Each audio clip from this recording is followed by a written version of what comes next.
ప్రతిఘటన టీవీకి స్వాగతం. క్షణక్షణం మీకోసం.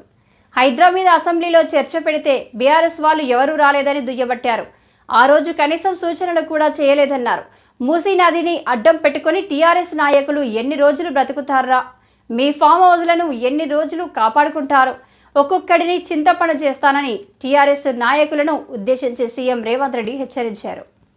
మూసీ నిర్వాహితులను ఎలా ఆదుకోవాలో చర్చించేందుకు కేటీఆర్, హరీష్ రావులు సచివాలయానికి రావాలని కోరారు. పేదల కోసం ఏదైనా చేయడానికి మా ప్రభుత్వం సిద్ధంగా ఉందన్నారు.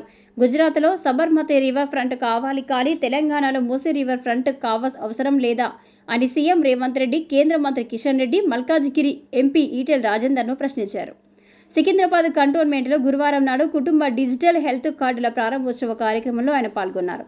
కేటీఆర్, హరీష్ రావు సవితా ఇంద్రారెడ్డి ఫామ్ హౌస్లు కూల్చాలా వద్దా అని ఆయన అడిగారు. సవితా ఇంద్రారెడ్డి పేదల అరుపులు మానుకోవాలని సూచించారు.